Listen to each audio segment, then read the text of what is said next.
Selamat siang dan salam sejahtera untuk kita semua. Yang kami hormati Bapak Kepala SMK Negeri 1 Madiun Selatan, yang kami hormati Bapak Ibu peserta kegiatan designasi kegiatan calon guru penggerak angkatan ke-11 bersama Bapak Farhan SPD. Puji syukur kita panjatkan kepada Tuhan Yang Maha Kuasa yang pada hari ini kita diberikan kesehatan sehingga bisa kumpul bersama-sama. Pembukaan, marilah kita mengucapkan basmalah bersama-sama. Bismillahirrahmanirrahim. Acara selanjutnya menyanyikan lagu Indonesia Raya.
Sambutan dari Bapak Kepala Sekolah kepada Bapak waktu yang tepat kami isi. Terima kasih. Pertama-tama kita mengucapkan puji dan syukur bagi Tuhan Yang Maha Kuasa yang membolehkan kasih sayang dan pertolongannya pada hari ini. Kita boleh ada sama-sama di tempat ini dalam rangka mengikuti seminar dari kawan kita Bapak, salah satu tugas yang harus diselesaikan dalam rangka program calon guru penggerak. Bapak Ibu sekalian, pada saat ini ada diseminasi budaya positif. Artinya ada sesuatu hal yang baru yang akan disampaikan, yang nanti kita simak bersama untuk menjadi bahan bagi kita untuk melaksanakan tugas di sekolah ini.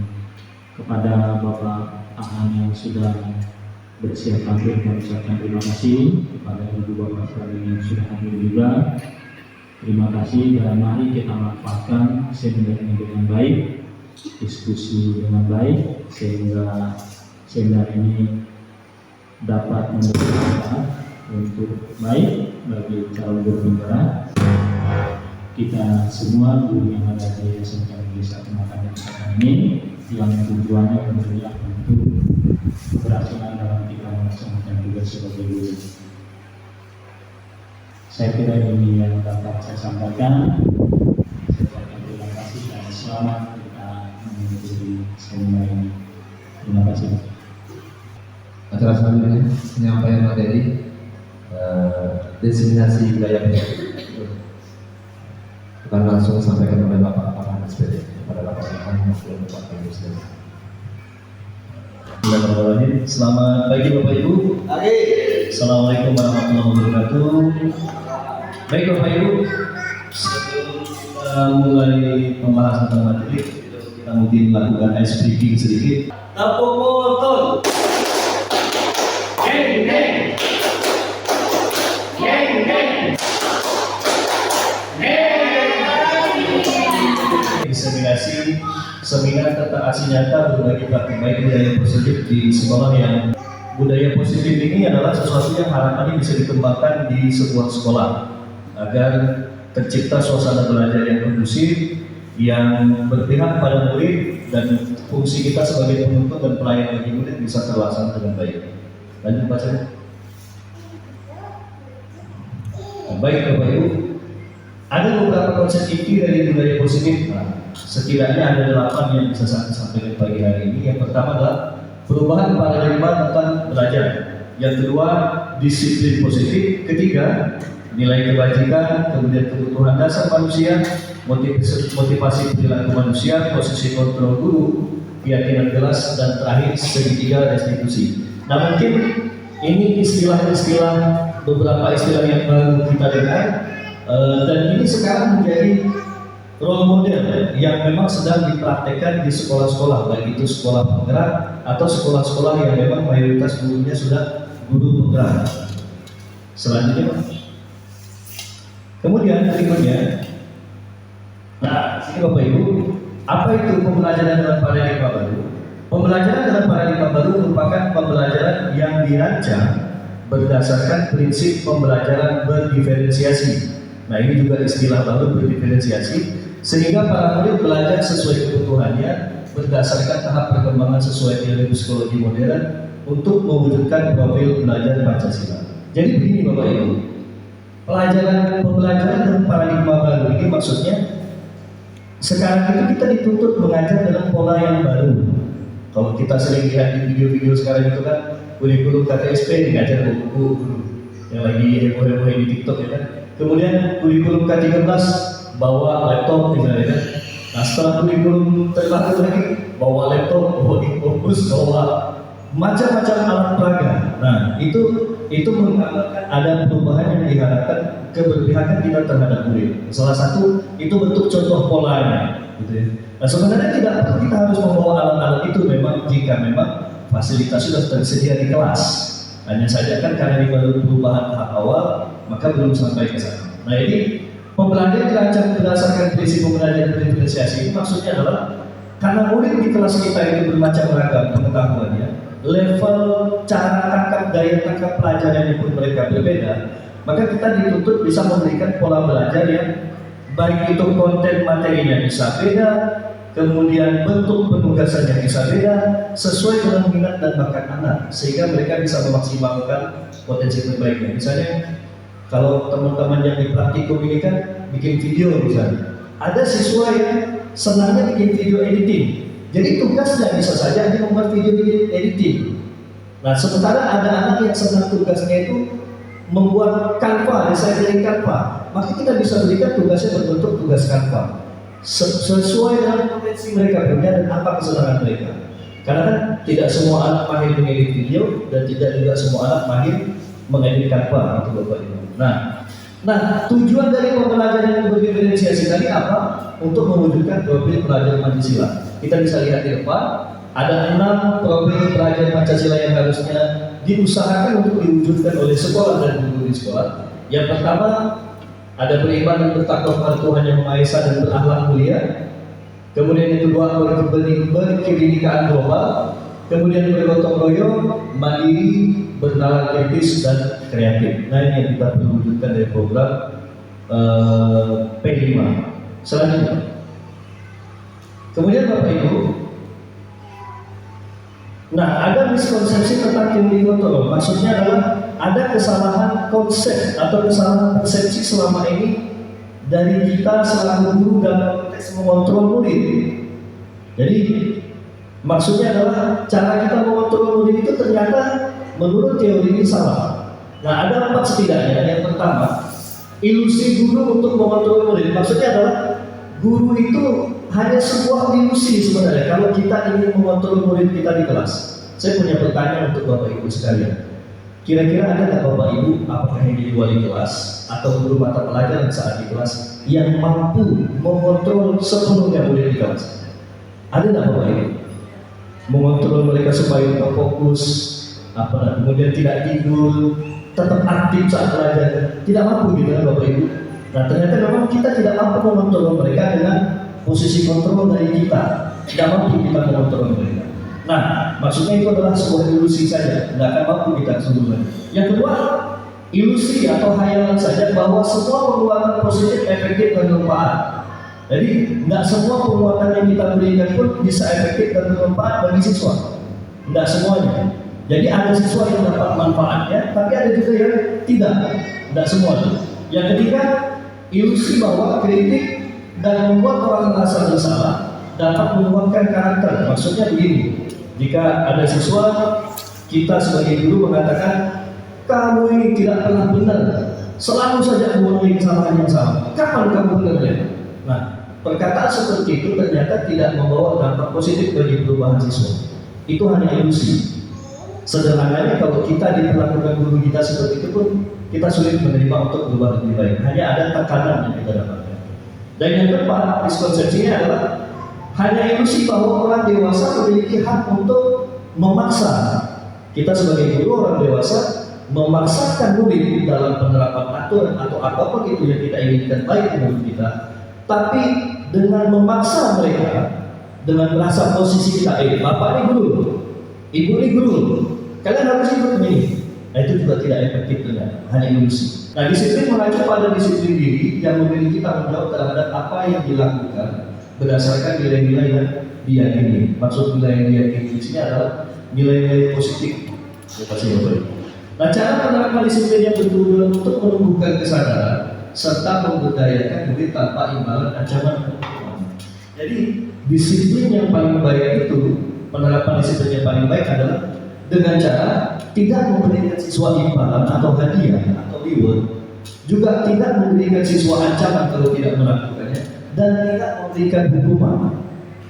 Nah, selama ini kan rata-rata di Bapak Ibu ya, termasuk saya pribadi sebelum belajar ilmu juga, yang saya tahu dengan siswa itu untuk memotivasi mereka ada dari reward, imbalan, hadiah gitu kan, kemudian ancaman termasuk, dan terakhir menghukum mereka. Nah, ternyata ini persepsi yang perlu kita perbaiki ke depan. Nah, di poin disiplin positif ini terakhir, sebagai pendidik tujuan kita adalah menciptakan murid yang memiliki disiplin diri sehingga mereka berperilaku mengacu kepada nilai kebajikan universal dan memiliki motivasi intrinsik dalam perubahan perilaku ke arah yang lebih baik. Maksudnya Bapak Ibu begini, nilai kebajikan universal ini adalah nilai-nilai yang kita tahu itu value positif baik yang selama ini kita kenal. Misalnya bergotong royong, bekerja sama, jujur, bersemangat. Nah, itu nilai kebajikan universal yang sangat banyak jumlahnya. Ada di beberapa teori itu sangat banyak yang kita pun paham selama ini.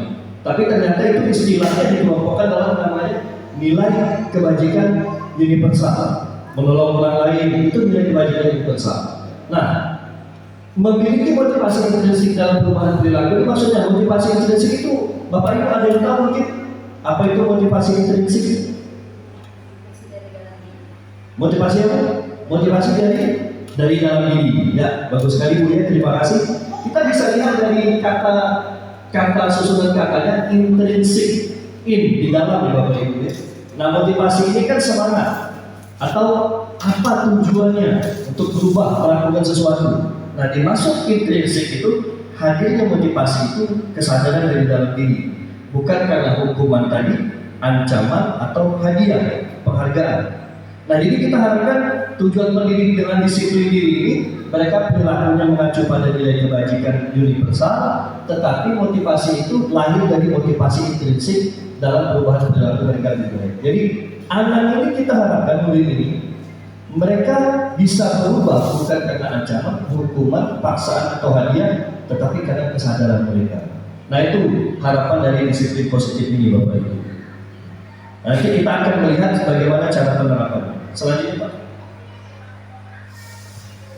Nah, ini beberapa contoh yang saya tampilkan untuk nilai kebajikan Bapak Ibu.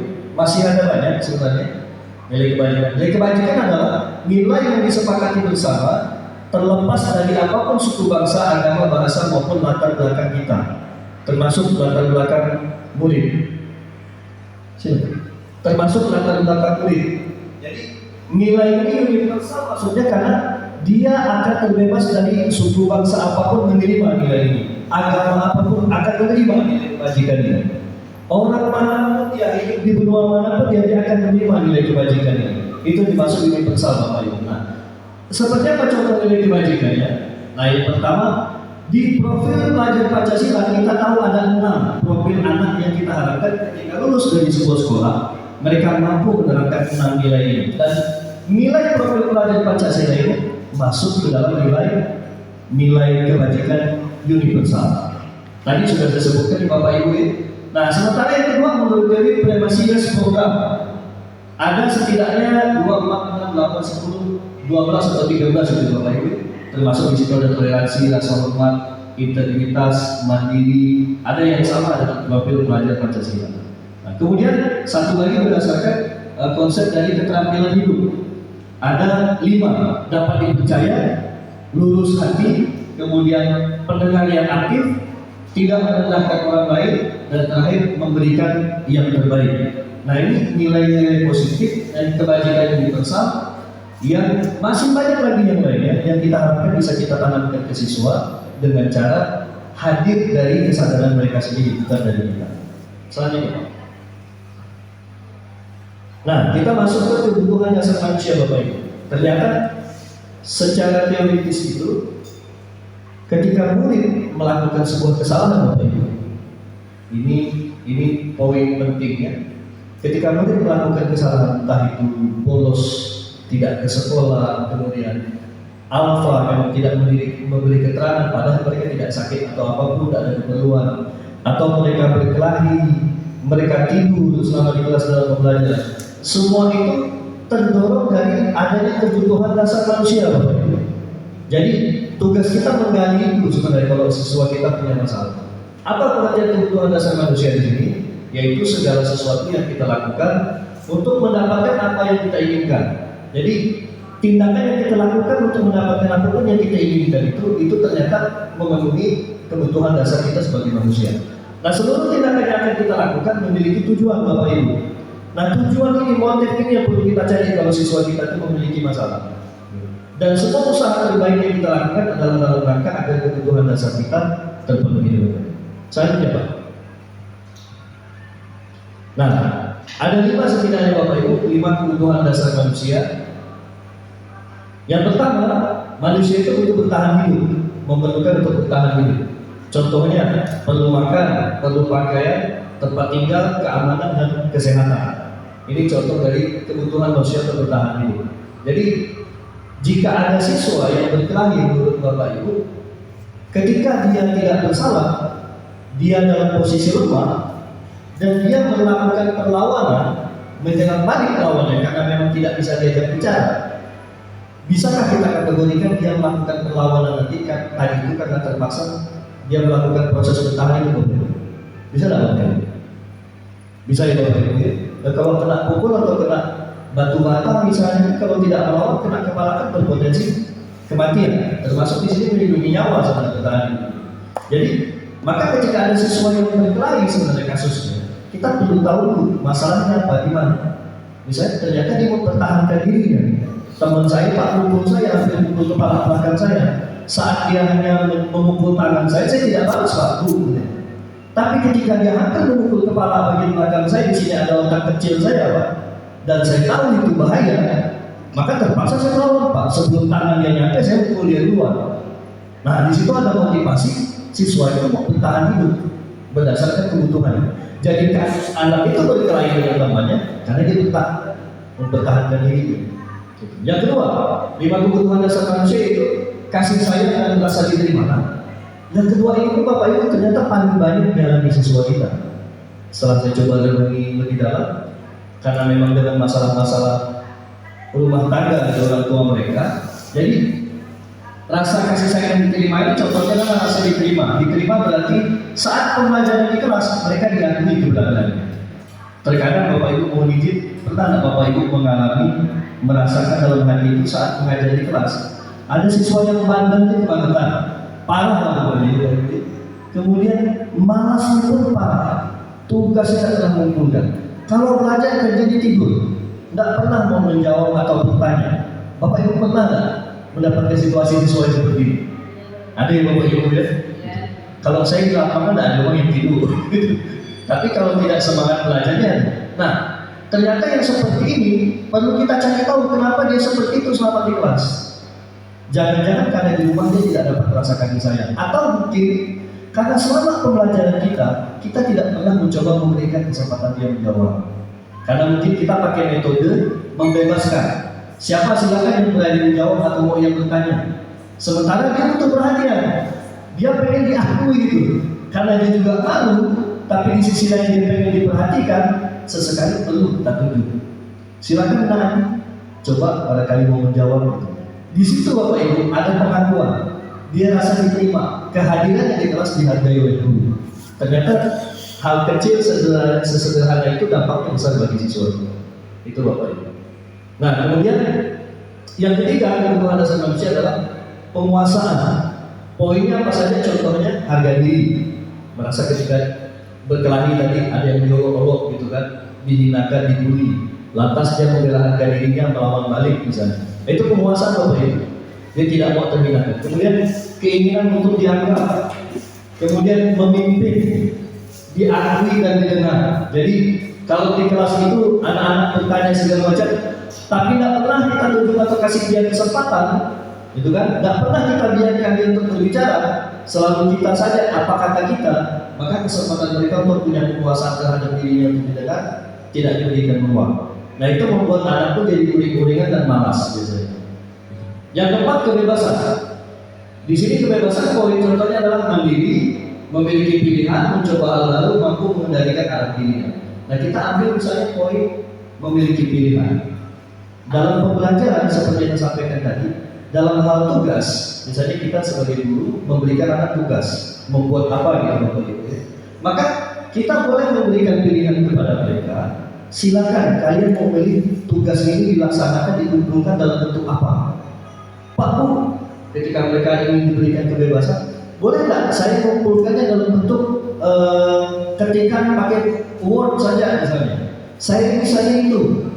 Silakan, kita harus buka kebebasan untuk dia. Yang penting dia mengumpulkan, walaupun bentuknya Word. Ada lagi, Pak Bu, saya pengennya dipakai video ya, letih saya kemetik terlalu banyak pakai Word, pakai video saja, kata-kata singkat tapi mencakup semuanya. Boleh nggak Bu Pak? Saya pakai video saja, pakai CapCut atau pakai KineMaster. Boleh Bapak Ibu. Kita berikan kebebasan dalam bentuk tugas yang mereka buat, yang penting mereka mengerjakan sesuai potensi terbaik. Dan di sini kita mengakui kebebasan mereka, bukan bebas yang kebablasan, tapi bebas masih terarah. Yang kelima kebutuhan dasarnya adalah kesenangan, happy. Mereka diberi kesempatan untuk bermain, rasa humornya, antusiasme, tertawa dan bahagia. Maka ya sesekali mau pandai di stand up comedy lah di kelas Bapak Ibu ya, melawak sedikit. Jadi tidak mau ketekan terus bawaannya mau panas, tapi kita harus pandai bagaimana. Entah menyenangkan dari gaya kita yang lucu, atau pembelajaran yang sangat mengasihkan sehingga membuat mereka bisa tertawa dan bahagia dalam proses pembelajaran. Tapi kalau sepanjang waktu belajar tawa bahagia, tidak belajar apa. Selanjutnya Pak.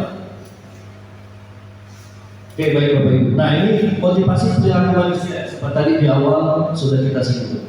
Ada 3 yang mendasari atau motif seseorang itu menjadi lebih baik. Ada 3 setidaknya. Yang pertama adalah menghindari hukuman. Menghindari hukuman. Artinya apa? Motivasi ini muncul untuk menghindari ketidaknyamanan atau hukuman. Jadi orang menjadi lebih baik karena dia takut dengan hukuman. Sanksi. Ada siswa udah dihafal berapa kali. Termasuk saya pun kadang dulu itu sering menyampaikan ini. Jadi mungkin untuk kita mengingatkan setidaknya perlu juga. Ya. Tapi dengan menyampaikan ke mereka, awas kamu, kalau kamu tidak memperbaiki apa ini, jangan sampai bertambah lagi. Kalau sampai ada sekian, kamu akan dihukum tidak naik kelas. Nah, jadi dia takut jadi lagi, takut tidak naik kelas, alfanya bertambah lagi. Nah itu dari sisi hukuman Bapak. Nah kemudian yang kedua, dia termotivasi jadi lebih baik murid ini siswa ini, karena dia pengen mendapatkan penghargaan. Kan? Ada yang pernah kita rancang sebelumnya itu dan terbaru ini kan ada teman kita wali kelas yang mau mencoba program Student of the Year, Student of the Month. Jadi penghargaan buat siswa di kelas setiap bulan. Siapa yang terbaik di satu orang dalam banyak indikator.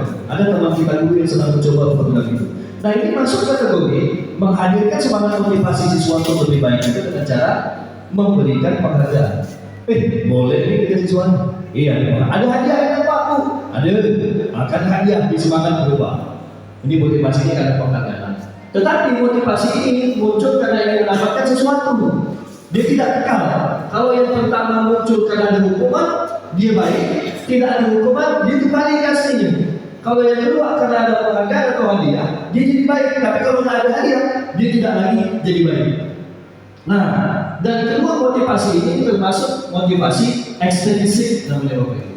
Motivasi yang hadir dari luar diri orang tersebut. Kenapa dari luar? Yang memberikan penghargaan orang lain, yang memberikan hukuman adalah orang lain. Jadi kesadarannya bukan dari dalam diri. Nah, yang ketiga yang paling baik adalah kesadaran diri. Motivasi yang muncul untuk menjadi orang yang mereka inginkan dan menghargai diri sendiri dengan nilai-nilai yang mereka percaya. Artinya, ini disebut motivasi intrinsik. Dia jadi lebih baik, tidak berpengaruh ada penghargaan atau hukuman, ada atau tidak hukuman penghargaan, dia akan jadi lebih baik, lebih disiplin, lebih termotivasi belajar lebih maksimal, selalu aktif, rajin hadir di sekolah siswa ini. Kenapa? Dia sadar dia ingin menghargai dirinya sendiri sebagai seorang siswa dengan nilai yang dia percaya. Jika aku rajin ke sekolah, rajin belajar di sekolah, maka masa depanku akan lebih baik. Ini yang dimaksud dengan nilai-nilai yang mereka percaya untuk kesuksesan. Sehingga ketika ini hadir, tanpa kita kasih hukuman atau tanpa kita kasih penghargaan, siswanya akan bersemangat di sekolah karena dia meyakini dirinya bisa lebih baik. Selanjutnya.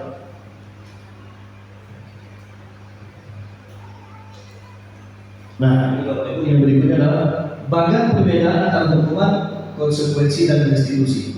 Jadi kita bicara tadi tentang motivasi ekstrinsik dan intrinsik tadi, setidaknya kita bisa bagi jadi tiga. Ada tiga jenis tindakan yang kita lakukan ketika murid itu melakukan kesalahan. Yang pertama adalah jenisnya hukuman. Yang kedua konsekuensi. Ini saya beri tabel hitam untuk membedakan bahwasanya dua hal ini masuk dalam kategori motivasi ekstrinsik. Jadi dari luar tadi. Sementara yang terakhir istilahnya adalah restitusi. Nah, restitusi dan ini bentuknya adalah motivasi intrinsik. Contohnya apa? Hukuman bisa Bapak Ibu di situ. Hukuman itu bukan contoh apa Bapak Ibu ya, ciri-cirinya. Hukuman itu ciri-cirinya tidak terencana. Dia bisa sifatnya tiba-tiba. Terlambat datang, kamu mustahil 100 kali. Itu tiba-tiba, tidak terencana, itu hukuman. Tiba-tiba anak datang terlambat masuk ke kelas, kemana kamu tidak masuk kelas? Saya tadi motor mogok lupa, ini alasan kamu, alasan saya. Dan buang sampah seluruh satu sekolah yang bersihkan, baru boleh masuk ke ruangan saya. Tiba-tiba tidak terencana hukuman. Kemudian murid tidak tahu apa yang akan terjadi, akan diberi hukuman apa ini, tidak tahu. Ini yang sifatnya tiba-tiba. Kemudian bersifat satu arah. Pokoknya sesuai kemauan guru. Tidak akan pernah kamu mau hukuman apa kira-kira, jarang sekali itu terjadi. Tetap guru yang menentukan sesuai tingkat keparahan dari permasalahan siswa. Kemudian berupa hukuman fisik atau psikis. Kamu terlambat tulis kata-kata saya tidak akan terlambat lagi 1000 kali. Nah itu kan mentalnya, karena tangannya pegang, fisik dan psikis kena. Itu diharapkan ke mentalnya tak. Nah sementara kalau hukuman satu arah dan cenderung menyakitkan hati atau perasaan dari murid. Sementara yang kedua konsekuensi. Di konsekuensi ini rasa penerimaan murid cenderung masih bisa menerima. Kalau dihukum tadi mereka sebenarnya dalam hati cenderung tidak menerima sebenarnya. Tapi kalau konsekuensi cenderung mereka masih bisa terima. Kenapa? Karena ciri konsekuensi adalah dia direncanakan, disepakati sesuai peraturan. Dia sudah tahu. Dia sudah tahu kalau misalnya di pelajaran saya tidak bawa seragam olahraga, maka kalian tidak boleh ikut pelajaran saya, tapi saya alpas secara keadilan. Sudah disepakati di awal. Atau Bapak Ibu menyepakati apa misalnya? Kalian yang terlambat hadir di jam Bapak atau Ibu pas masuk jamnya, sementara saya sudah di kelas, maka kita sepakat apa sepakatnya? Sudah disepakati di kelas. Maka kesepakatannya adalah saya berikan permen untuk teman-teman satu kelas, misalnya. Itu disepakati di awal Bapak Ibu. Nah itu disebut dengan konsekuensi. Dan cenderung jenis hukumannya pun tidak terlalu berat, jarang mengarah kepada fisik. Kemudian tetapi murid tetap dibuat tidak nyaman, walaupun ada rasa terima karena kan kita sudah sepakat, ya sih Pak. Tapi tetap dia tidak nyaman murid sebenarnya. Ya tadi kan kalau murid keluar murid. Kemudian sikap guru selalu memonitor murid. Jadi kita tetap memonitor mereka, kapan mereka melakukan kesalahan. Lalu konsekuensi akan kita terapkan. Sementara yang terakhir restitusi, Ini adalah proses menciptakan kondisi bagi murid untuk memperbaiki masalah. Dengan kita berdialog bersama mereka, mengetahui kenapa mereka melakukan kesalahan ini dari sisi kebutuhan dasar manusia tadi. Jadi kita tahu apa penyebab kesalahan. Oh Pak Bu, saya ini kenapa terlambat? Karena saya malam itu tidur jam 2 malam. Kenapa kamu harus tidur jam 2 malam? Saya kerja Pak Ibu, panen sawit. Karena kalau saya kerja dari pagi sampai sore, saya tidak bisa sekolah. Saya hanya bisa mengerjakan di pagi sampai sore itu di hari Sabtu dan Minggu. Selebihnya saya harus panen sawit itu malam. Nah, setelah kita klarifikasi di lapangan, ternyata benar. Maka hal begini si anak ini tidak selain mendapatkan hukuman atau konsekuensi, lebih pada pemakluman bagaimana kita menghadirkan kesadaran diri dia. Boleh kamu kerja malam, bisa tidak batasi jam 12 malam saja? Kalau jam 12 malam tidurmu masih cukup, bisa 4 sampai 5 jam. Bisa tidak perbaiki berikutnya? Kamu yakin tidak mampu? Yakin Pak. Nah harapan kita dia sadar, dia harus perbaiki diri, kerja tetap kerja, tapi sekolah tetap malam. Itu Bapak Ibu. Nah itu disebut dengan motivasi intrinsik. Dan di restitusi ini tidak ada hukuman, tidak ada konsekuensi, lebih pada dialog dari hati ke hati. Kalau saya boleh simpulkan mudah itu seperti halnya guru BK dan siswa yang bermasalah. Jadi dialog, adanya proses dialog atau konseling. Nah ini yang ke depan diharapkan menjadi peran semua guru, tidak hanya wali kelas.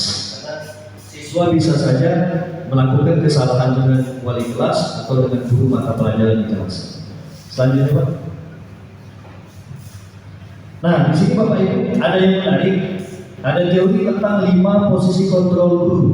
Jadi kita sebagai guru itu dalam mengontrol murid ada 5 posisi kita. Ini murid ini mau kita kontrol, posisi kita sebagai apa? Yang pertama itu kita sebagai penghukum, Yang kedua sebagai pembuat merasa bersalah.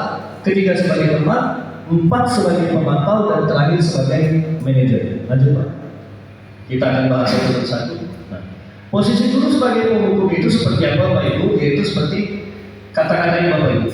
Karena kamu tidak mengikuti upacara bendera, maka kamu harus hormat pada bendera selama 1 jam penuh. Jadi dia terlambat upacara bendera, dia dihukum hormat pada bendera 1 jam penuh. Nah ini guru sebagai penghukum Bapak Ibu. Ini penghukum. Yang kedua posisi guru sebagai pembuat rasa bersalah. Maksudnya adalah kalau guru ini ngomong cenderung siswanya salah ya gitu. Istilahnya gitu udah ya Bapak Ibu ya. Dan pasti kita pernah melakukan hal ini sebelumnya. Nah itu contohnya adalah berapa kali kalau Bapak Ibu bilang Bapak Ibu harus beritahu kamu selalu saja mengecewakan Bapak Ibu dengan sikap kamu.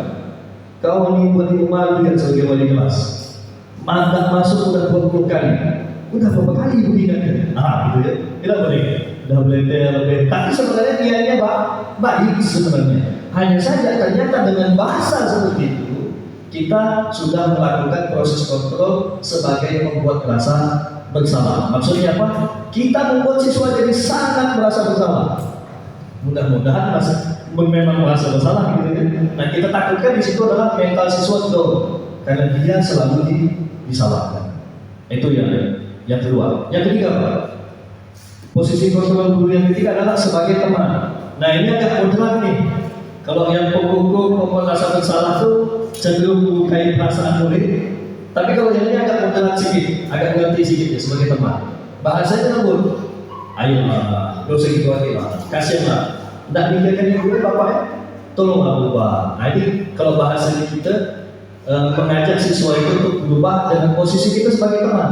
Kita mencoba melakukan pendekatan, tapi dengan cara membuat dia merasa apa ya bahasanya itu, dia yang tidak nyaman nanti karena dekat dengan kita. Jadi bahasanya pun bisa dilihat dari contohnya, ayolah ikuti aturan sekolah lah, tolong bantu Bapak Ibu ya. Sekali misalnya, itu kayak mohon ngobrol dengan teman, melakukan pendekatan, gitu ya. Nah dan ada pemaluman, oke kalau begitu ya sudah tidak apa-apa, lain kali kan sampai berbuat seperti ini lagi ya. Itu. Tidak ada hukuman di situ, tidak ada konsekuensi, tapi seperti bentuk permohonan kalau kita sebagai teman. Nah ini masih lebih baik dibanding penghukum atau pembuat merasa bersalah. Nanti kita boleh lihat Bapak Ibu gimana posisi kita selama ini. Selanjutnya Pak. Nah, yang keempat sebagai pemantau. Nah, ini kalau pemantau ilustrasinya kalimatnya begini dari gurunya. Kamu sudah melanggar peraturan sekolah. Kamu tahu konsekuensinya? Tahu Pak, saya ada siswa. Setelah upacara, kamu wajib melepas sepatu kamu ini karena dia pakai sepatu, tapi sepatu tidak sesuai aturan sekolah. Udah ada aturannya. Karena kamu pakai sepatu yang warnanya berbeda dengan aturan sekolahnya lagi, maka kamu wajib melepas sepatu kamu karena tidak sesuai aturan tadi, dan kamu tidak boleh memakai sepatu ini sampai jam pulang. Itu sudah disepakati di aturan. Tidak ada yang direncanakan. Nah, ini sebagai pemantau. Jadi kita mantau mana yang melanggar peraturan ini, terpantau dan kita terapkan langsung. Atau sepatu sandalnya disita, karena ini ternyata sebagai pemantau dalam menerapkan peraturan sekolah. Ini posisi yang keempat. Ada baiknya menegakkan peraturan, tetapi motivasi intrinsik dari siswa dalam diterapkan belum tentu hadir. Yang terakhir Pak, yang kelima, posisi kontrol guru sebagai manajer. Nah, ini posisi yang paling baik, yang paling ideal diterapkan semua guru. Seperti apa polanya? Nah, ketika ada siswa yang melakukan kesalahan, perkataan yang dikeluarkan oleh guru adalah, "Nah, atau Bang, apakah kamu tahu kesalahan kamu?" Nanya dulu, tidak langsung menyalahkan, tidak langsung menghukum, tidak langsung bicara aturan. Nanya dulu, kamu tahu tidak apa kesalahan? Bapak panggil atau panggil? Oh, saya tahu Pak, karena saya pakai sepatu tidak sesuai. Oh ya, baguslah kalau kamu sudah tahu, Bapak senang. Artinya kamu menyadari. Tapi pada dasarnya semua orang bisa melakukan kesalahan.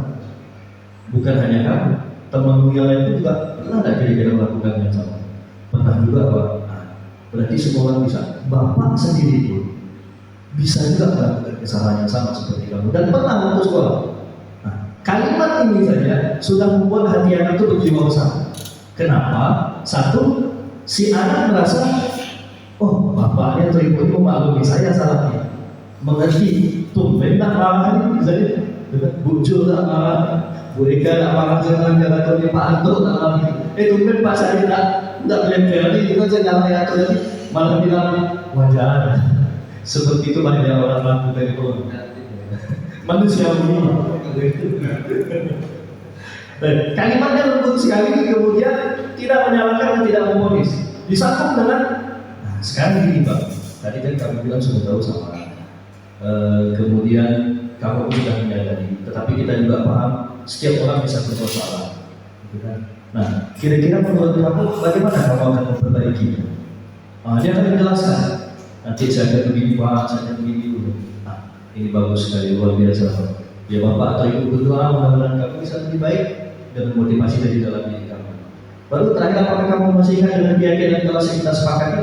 Nah, ini keyakinan kelas ini adalah yang kita sebagai guru mapel atau wali kelas sepakati dengan kelas kita. Selama ini yang biasa kita sebut dengan kesepakatan kelas. Tetapi keyakinan kelas lebih besar dari itu. Setiap kali anak melakukan kesalahan, kita kembali kepada keyakinan kelasnya. Bang, tahu nggak salah? Tahu nggak? Saya keluarkan baju, nggak masuk dalam. Nah, duduk dia ngobrol. Masih ingat keyakinan kelas yang kita sepakati? Masih Bu, masih Pak. Yaitu senantiasa berpenampilan rapi selama pembelajaran dan di sekolah. Salah satunya dengan memasukkan baju putih, baju pramuka ke dalam, kecuali PDL atau WEPA. Nah, Abang masih ingat, alhamdulillah. Jadi mulai sekarang coba perbaiki motivasi diri kamu bisa lebih baik, lebih rapi, lebih ganteng, lebih keren ketika kamu masukkan baju ke dalam. Tapi ketika tinggal ya, kalau sleting ancol, tidak terbang, tidak ada yang lepas, gitu. Sambil pulau santai guyur, tetapi mereka tetap mendapat poin ini tanpa ada hukuman dan pemaksaan atau kecil-kecil. Itu Bapak Ibu mengingatkan. Jadi Bapak Ibu ada 5 tadi posisi kontrol. Yang terbaik adalah posisi apa Bapak Ibu? Sebagai manajer. Karena tadi tidak ada Bapak Ibu, tidak ada hukuman dan tidak ada konsekuensi. Bahkan kita di situ membesarkan hati anak walaupun dia telah melakukan kesalahan. Saya kira kalau kita pun melakukan kesalahan begini, lantas pimpinan kita bilang, oh wajarlah Bapak Ibu melakukan kesalahan biasa. Semua manusia benar. Kan kita nggak ada nih Bapak Ibu, tenang. Begitu juga siswa kita. Ternyata mereka pun memerlukan itu. Selanjutnya Pak. Nah, Ibu, ini ada pertanyaan, silakan Bapak Ibu jawab. Boleh jawab. Posisi apakah aku? Nah, ini pun sebagai apa di posisi kontrol dari pemantau, teman, kemudian penghukum, pembuat merasa bersalah, dan terakhir manajer. Ini kalimat yang diucapkan gurunya begini Bapak Ibu. Kamu tidak pernah benar tentang gurunya. Kira-kira sebagai silakan angkat tangan. Jadi langsung putus. Kau tidak pernah betul melakukan begini ya. Jawabnya rumus matematika tidak pernah benar. Silakan Pak Tadi. Ya, tepat sekali. Kita aplaus dulu Bapak Ibu. Pembuat merasa bersalah. Jadi nyalahkan siswa, nggak pernah jadi siswa. Kira-kira Bapak Ibu hancur dan perasaan kalau begitu. Hancur Bapak Ibu. Nah, itu yang akan mereka rasakan Bapak Ibu. Mungkin dia pun bakal trauma. Yang kedua apa? Nah ini Bapak Ibu yang lain, ibu-ibunya mungkin. Nah ini kalimat ini posisi apa Bapak Ibu? Kali ini tolonglah lakukan ini Bapak atau Ibu ya. Kira-kira apa Ibu? Silakan ya ibunya. Kalau tadi Bapak udah. Apa ini? Nah Bang, kali ini tolonglah lakukan ini Bapak atau Ibu. Demi saya sebagai wali kelas, sebagai guru, silakan. Ya ibu sebagai teman, karena kalimatnya kalimat permohonan yang menandakan sebuah kebenaran. Kita aplaus dulu Bapak Ibu, mantap. Oke, ini Bapak Ibu ya. Selanjutnya dua aja kita coba ini. Kita tes dua. Nah, ini beberapa keyakinan ciri-ciri dari keyakinan kelas. Keyakinan kelas yang harusnya disepakati, yang seperti pernah kita lakukan di P5 itu. Bu Jul itu pernah buat pohon pohon harapan. Nah, itu sudah mirip dengan keyakinan kelas. Jadi apa yang mereka yakini atau mereka harapkan di dalam kelas ini. Nah itu yang dimaksud keyakinan kelas, dan idealnya setiap guru, setiap wali kelas membuat keyakinan kelasnya masing-masing supaya ketika siswa melakukan kesalahan, karena tidak ada hukuman, tidak ada konsekuensi, tapi kita ajak dia dialog dengan cara restitusi. Di akhir ada restitusi. Nah, ciri keyakinan kelas itu apa? Setidaknya ada 6. Yang pertama, sifatnya abstrak. Sifatnya abstrak. Kenapa? Karena memang dia bicara tentang nilai kebaikan atau nilai kebajikan yang universal. Yang kedua, nah pernyataan yang universal, berarti maksudnya umum.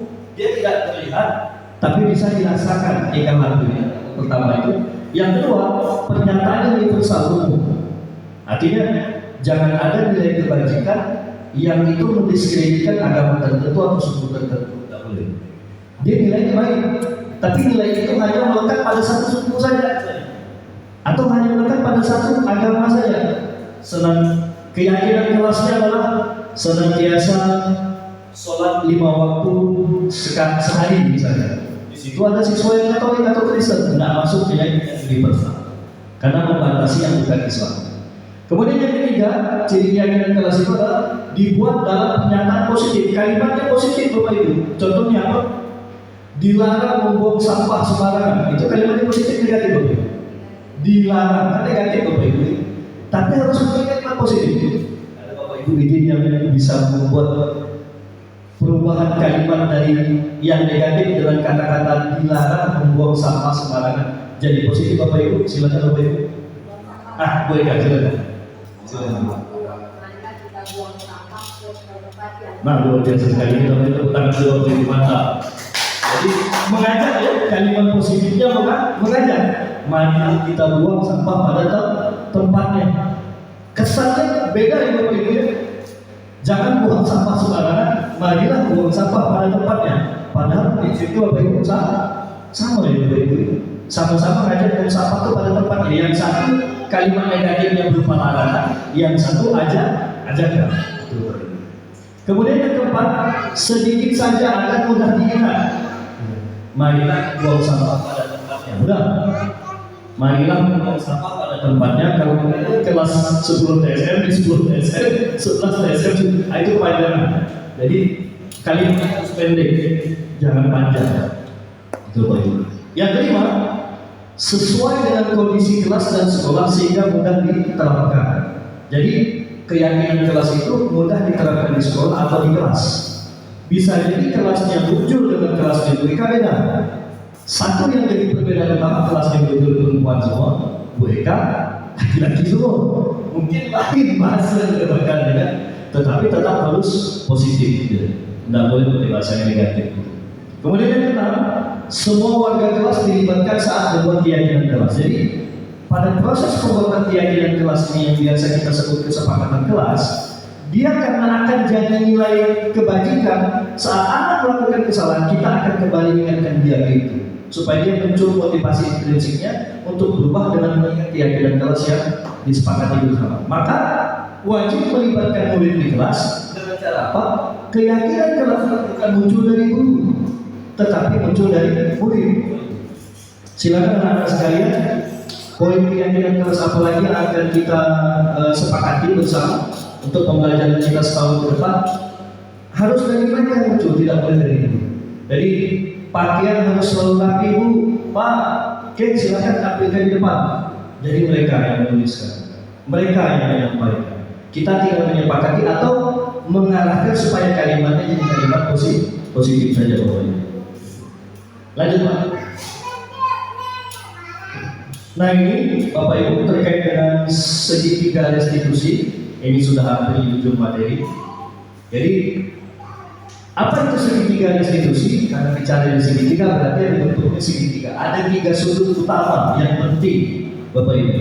Berarti ada 3 poin penting. Nah, simbol segitiga ini untuk kita mudah mengingatnya. Nah, apa itu restitusi lebih tepatnya? Segitiga restitusi itu yaitu suatu proses dialog, berarti diskusi, ngobrol, bincang-bincang yang dijalankan oleh guru agar dapat menghasilkan murid yang mandiri dan bertanggung jawab. Jadi poinnya itu dialog oleh guru untuk menghasilkan murid mandiri tanggung jawab. Setidaknya ada 5 kata kunci: dialog, guru, murid, mandiri, tanggung jawab. Itu 5 kata kunci dari segitiga restitusi. Jadi di proses segitiga restitusi ini harus ada dialog, diskusi, ngobrol, bincang-bincang antara guru dengan murid yang sedang mempunyai masalah. Kalau kita biasanya menyebut siswa bermasalah, mungkin kata itu harus kita rubah hari ini. Tapi siswa atau murid yang sedang menghadapi masalah atau mempunyai masalah, bukan bermasalah. Kalau siswa bermasalah, asumsinya seakan-akan dia buat sebuah masalah, selalu dia yang salah. Tapi kalau siswa yang memiliki masalah atau mempunyai masalah, kesannya adalah bisa saja kesalahan itu karena kesalahannya atau karena faktor di luar dia sehingga kesalahan itu terjadi. Jadi siswa yang memiliki permasalahan tadi kita panggil baik-baik, kita ajak ngobrol persis seperti yang sebenarnya diterapkan guru BK sebenarnya ketika konseling. Jadi kita seakan melakukan konseling, tapi konsepnya hari ini guru dituntut dengan konsepnya segitiga restitusi. Dipandu, kita panggil murid ke ruangan kita ajak bicara, kemudian murid ini kita harapkan nanti jadi mandiri dan bertanggung jawab terhadap kesalahannya untuk memperbaiki, mandiri untuk mengubahnya secara pribadi dia. Bukan harus ada hukuman dari sekolah, bukan karena ada penghargaan dari sekolah atau guru. Nah, disifat mandiri di sini dia mampu merubah motivasinya sendiri. Tanggung jawab karena dia sudah bersalah untuk memperbaiki. Dari mana dia harus memperbaiki itu semua? Dengan keyakinan ke kelas tadi, Bapak Ibu. Itu. Nah, segitiga restitusinya ada 3 tindakan. Yang pertama adalah menstabilkan identitas murid. Jadi dia dari yang paling bawah, Bapak Ibu, yang pertama. Yang kedua itu langkahnya adalah validasi tindakan yang salah. Ini langkahnya. Yang terakhir adalah menanyakan keyakinan atau keyakinan kelas. Lanjut. Nah, kita lihat saat proses tahapan ketiga dari Bapak Ibu menstabilkan identitas, validasi tindakan yang salah, dan menanyakan keyakinan atau keyakinan kelas. Nah, di tahap yang pertama ketika siswa yang memiliki masalah ini kita panggil dan ajak ngobrol, apa yang harus kita lakukan dan apa bahasa yang kita gunakan? Lebih khusus kita ngobrol. Ada sekitar 7 contoh bagi Bapak Ibu referensi saya. Yang pertama adalah ketika kita tanya apa kesalahan benar. Kamu tahu tak Bapak panggil kena salah apa? Tahu Bu, saya buang sampah sembarangan. Tahu Bu, saya tadi kemarin bolos. Tahu Bu, saya tidur. Tahu Bu, saya contek misalnya. Maka kalimat yang akan kita keluarkan setelah dia menjawab mengakui kesalahannya secara bertanggung jawab tadi adalah contoh-contohnya. Yang pertama, ya baguslah kamu menyadari kesalahanmu, tapi yang penting kita harus paham bahwasanya berbuat salah itu suatu hal yang manusiawi. Nah, dibesarkan di mana? Ini proses menstabilkan identitas mereka. Supaya apa? Mereka sudah bersalah. Supaya identitasnya stabil, jangan sampai makin kita salahkan seperti posisi membuat rasa bersalah. Saya salahkan ini. Kau ini udah 20 kali kan?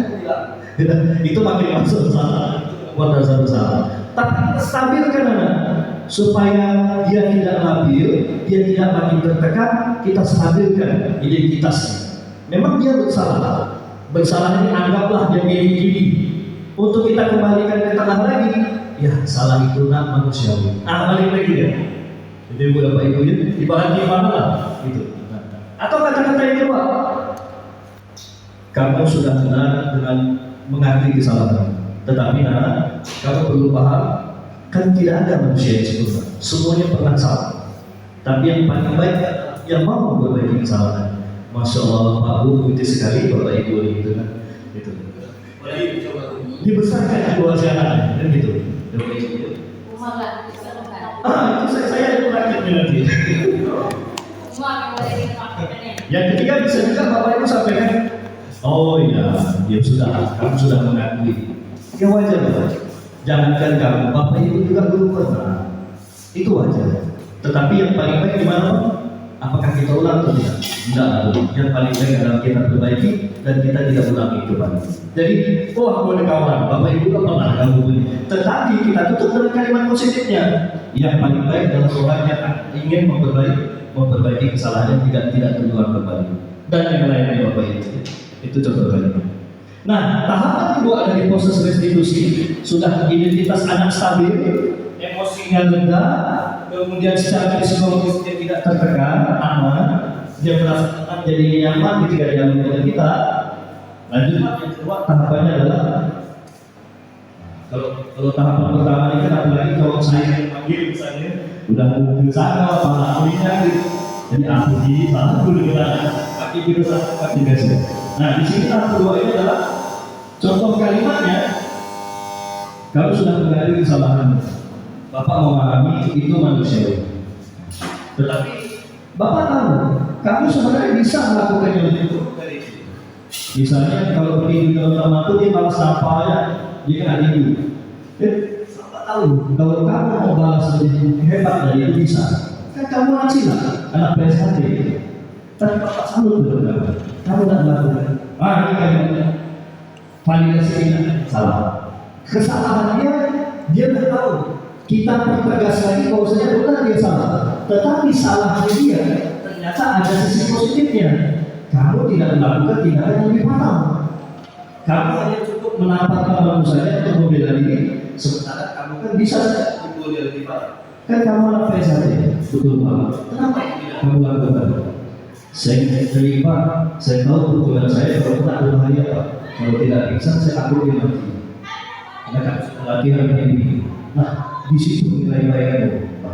Kita akan lagi, padahal kita salah, tapi kita akan. Jadi dia merasa Bapak Ibu yang ini masalah, tetapi tetap memaklumi.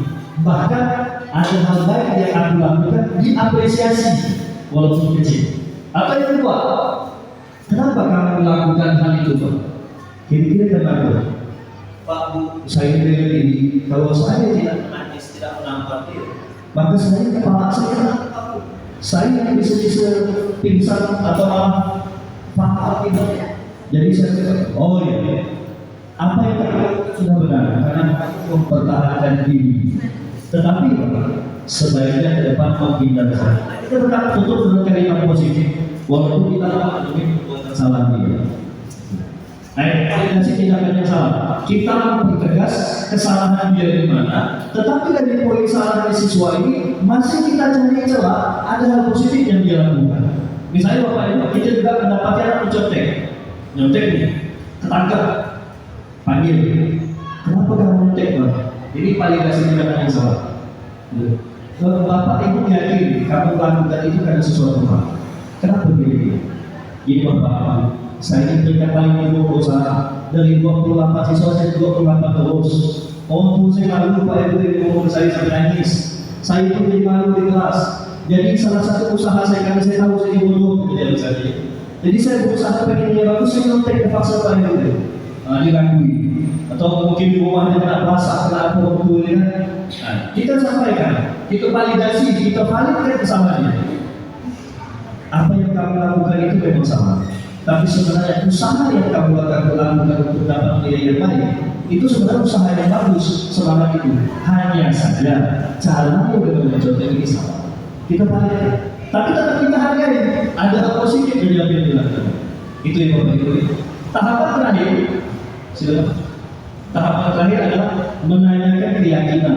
Kita tanyakan kembali kepada siswa kita itu, apa keyakinan kelas yang telah kita sepakati.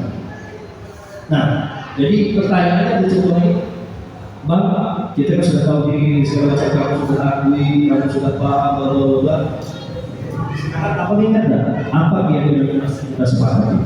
Oh, saya harus berusaha senantiasa jujur selama pembelajaran. Jadi berusaha jujur. Ingat ya.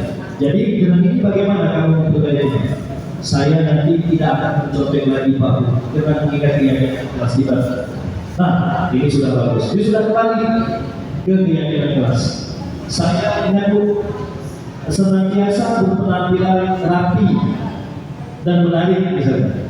Maka ingat dengan keyakinan kelas yang disepakati. Maka apa yang akan kamu lakukan? Mulai besok itu saya akan berusaha masuk ke dalam terus kalau pakai punya Allah.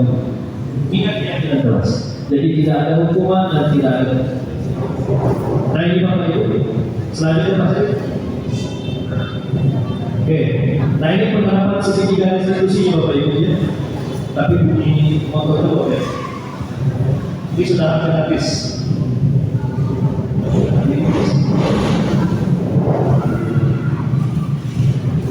Ini saya ambil contoh segitiga institusi dengan saya di rumah.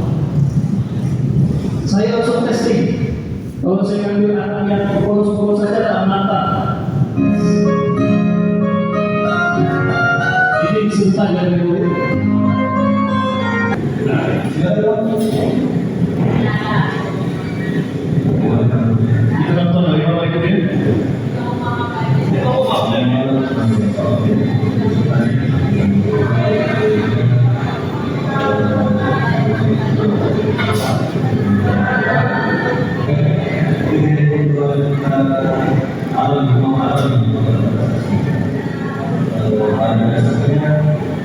Itu semua bisa jadi. Tidak ada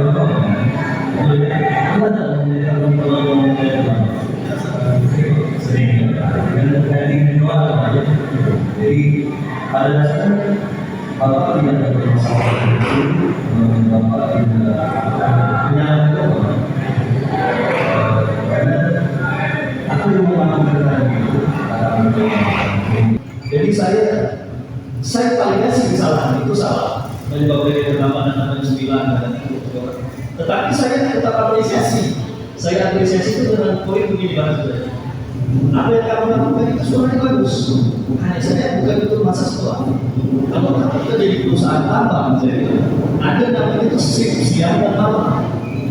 Kamu tak begitu kita. Kalau kamu kerja di tambang, kamu bisa siang dan shift malam. Jadi positif saja. Tapi sekarang jangan lupa untuk bilang ada masih sekolah.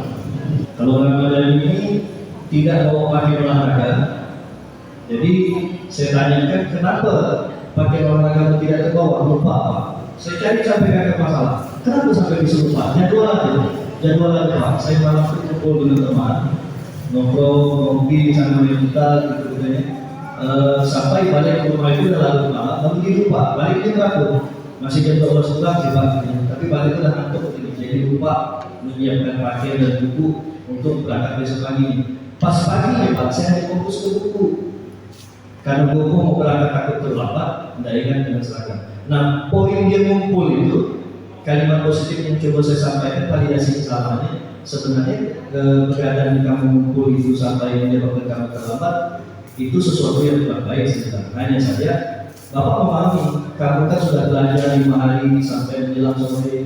Kamu perlu refreshing yang berbeda. Kamu perlu menyegarkan pikiran untuk bersenang-senang dengan teman-teman. Jadi itu sesuatu yang normal.